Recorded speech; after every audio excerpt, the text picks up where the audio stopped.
Detrás de cada reacción automática, de cada pensamiento que surge sin ser invitado, hay una estructura invisible que actúa como protagonista de la experiencia: el ego.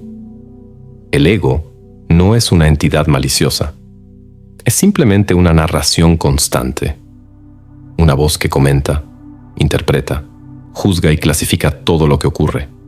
Dice: esto está bien, esto está mal, esto me gusta, esto me molesta, esto me define, esto me amenaza. Su lenguaje es el de la comparación, la búsqueda de aprobación, la necesidad de control. Pero por debajo de ese flujo incesante de pensamiento hay algo que no se mueve, una conciencia que no comenta, que no reacciona, que simplemente ve. Las antiguas tradiciones lo han llamado de muchas formas: Atman, el testigo, el observador, el yo real, la conciencia pura. No necesita defenderse, ni explicarse, ni ganar. Solo está presente. Esta conciencia silenciosa es anterior al pensamiento. No se construye con ideas ni se agota con palabras. Se manifiesta en los momentos en que el ruido mental se detiene, aunque sea por un instante. Cuando el pensamiento cesa, la conciencia no desaparece, permanece. Lo que demuestra que el pensamiento no es la base del ser. Solo es un fenómeno pasajero, como una nube en el cielo. El cielo no depende de las nubes para existir.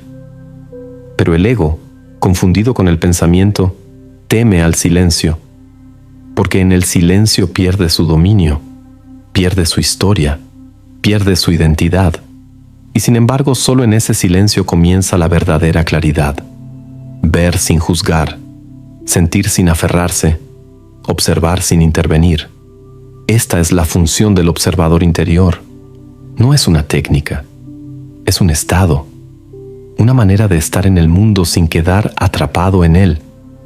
Las reacciones emocionales, los pensamientos compulsivos, las identificaciones con el yo físico, social o psicológico, todo eso puede ser visto desde un lugar que no se mezcla con lo que ve, un lugar que no es un lugar, una presencia consciente.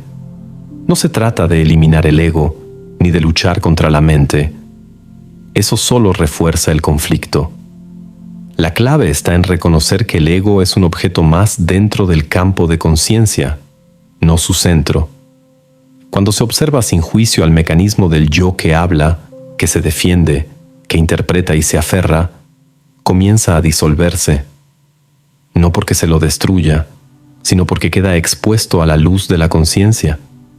Y lo que se ve claramente pierde su poder. La mente reacciona, pero ya no tiene la última palabra.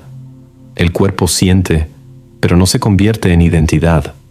La emoción aparece, pero no arrastra. Porque hay algo más profundo observando todo eso. Esa profundidad silenciosa no necesita validarse. No busca controlar. No teme desaparecer. Porque ya es. La mayoría de los seres humanos vive atrapada en una historia que no escribió. Una historia hecha de hábitos mentales, heridas emocionales, opiniones heredadas y deseos impuestos. Esa historia habla todo el tiempo. Habla incluso cuando no hay nadie escuchando. Y cuanto más se la escucha, más real parece. Pero no es más que una proyección, una ilusión que se alimenta de atención inconsciente. La identificación con esa narrativa crea sufrimiento, no por lo que ocurre, sino por la interpretación constante que el ego hace de lo que ocurre. El miedo no está en el presente, sino en la imagen de lo que puede pasar. El dolor se magnifica cuando se convierte en mi dolor. El fracaso hiere más cuando se ve como un ataque al yo que quiere demostrar su valía. Pero todo esto puede cambiar en un solo gesto: la observación sin identificación. Observar sin intervenir, sin nombrar, sin convertir en historia lo que simplemente es. Ahí comienza el fin de la ilusión. El pensamiento sigue, pero ya no gobierna. El ego habla, pero ya no hipnotiza, porque la conciencia ha despertado. Este despertar no es algo que se añade, no se consigue, no se fabrica. Es lo que permanece cuando cesa la distracción. No requiere creencias, no depende de rituales, solo exige atención absoluta. Una atención que no se escapa, que no se tensa, que no busca ganar nada. Es pura presencia. Y en esa presencia, la mente pierde su poder de manipulación. Este es el núcleo de muchas enseñanzas antiguas. No un dogma, sino una experiencia directa. El Buda lo llamó atención plena. En los Upanishads se habla del testigo eterno que observa los tres estados: vigilia, sueño y sueño profundo. Krishnamurti lo expresaba como ver sin el observador. Y en el silencio de esa visión, todo el contenido del ego comienza a disolverse, porque el ego no es un enemigo, es un proceso, una estructura útil, pero limitada.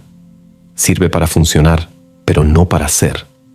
Quien habita solo en el ego vive a la defensiva, lucha por reconocimiento, tiene miedo al olvido, persigue futuro y lamenta pasado.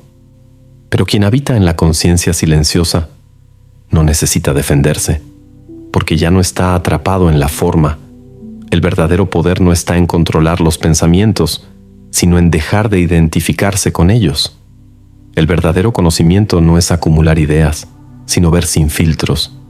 Y la verdadera libertad no es hacer lo que se quiere, sino estar libre del que quiere. Todo esto comienza con un paso silencioso. Mirar hacia adentro, sin buscar nada. Solo ver, solo estar. Y en ese estar, lo falso cae por sí solo, porque lo que es real no necesita ser afirmado, solo necesita ser recordado. En el centro de la conciencia no hay ruido, ni conflicto, ni argumento, solo presencia. Una lucidez sin forma que no depende del tiempo ni de las circunstancias, y que ha estado ahí desde el principio, esperando ser reconocida.